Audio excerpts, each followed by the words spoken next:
I'm looking at a masterpiece. Hello everybody, my name is Tumelo Matsite aka Banzulala Jesu, and welcome to the second episode of Abortion, the murder we never talk about in South Africa. In the first episode, which was an introductory episode, I gave 3 reasons to what I'm doing that. And if you missed that episode, please, there's a link below, you can catch up. In this week's episode, I'm going to look at the history of abortion, pre-apartheid and post-apartheid, primarily focusing on the laws that enabled abortion pre-apartheid and post-apartheid. And also we're going to look at the Marie Stopes Clinic briefly and find out who they are and what they do, because they are the ones who are pro-choice and pro-abortion, and their clinic is making money off that. And I'm going to read a section I found on Wikipedia explaining what abortion looked like in the pre-apartheid years. It reads as follows.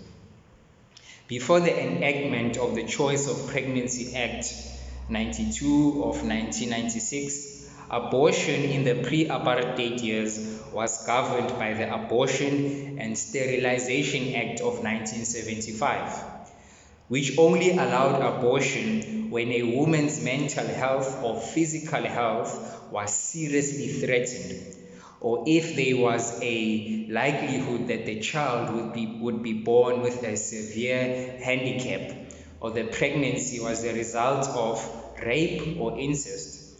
It required the approval of 2 doctors independent of the one performing the abortion, and in some cases also a magistrate. When you analyze the meaning of this act, you notice that there is no consideration for the baby.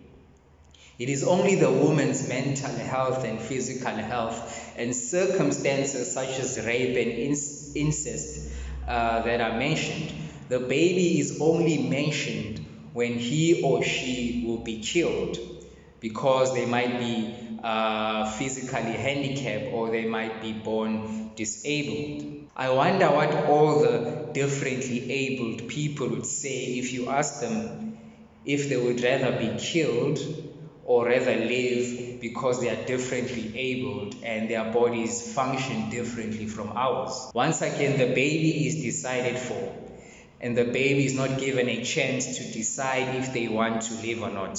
Rape and incest were also the other exceptions, and I'm going to engage those two in depth in the next episode, seeing how we can respond to this argument as Christians, lovingly doing so.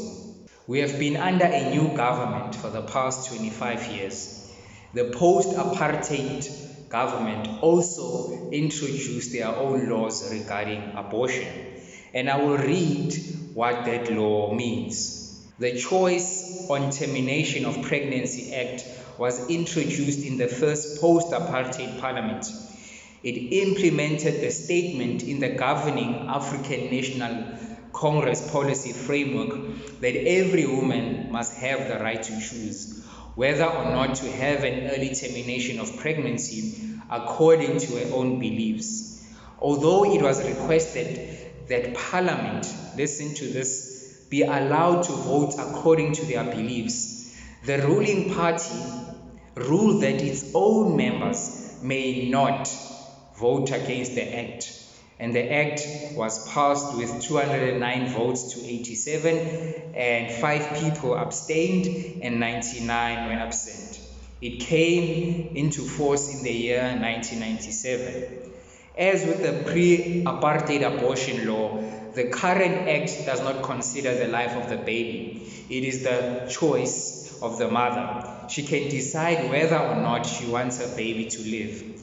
The sad thing with the passing of this act is that the ruling party prevented its members from voting according to their own beliefs. The motion to vote according to one's own belief was tabled, but the ANC restricted, the ANC forbade its members from voting according to their conscience. They were practically forced to vote in favor of this act. Let us look at what this act is and what it stipulates. Firstly, it allows abortion to be performed at the request of the woman during the first 12 weeks of pregnancy. On your screen is a picture of a baby who died because of a miscarriage. He was 12 weeks old when he died, and the picture I found at priestsforlife.org. Also, from the 13th week to the 20th week, a pregnancy may be terminated if it endangers the life of the woman, or if the mental health and the physical health of the woman is under danger, or if the baby may suffer or may be born with physical defects, or if the pregnancy is a result of rape. Hear this also, it is the social standing of the woman that is considered. The other picture is of the hand of a 12-week-old baby.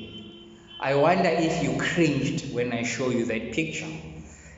From 12 weeks old, you can see that the hand of the baby is already there. It is not just a fetus, it is a baby.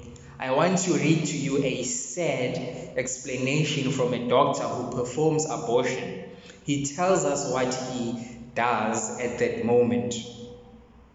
His name is Dr. Warren Hearn, and this quote I found in a very helpful book by Randy Alcorn called Why Pro-Life.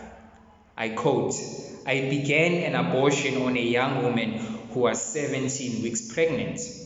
Then I inserted my forceps into the uterus and applied them to the head of the fetus, that is the head of the baby, which was still alive, since the fetal injection is not done at the stage of pregnancy.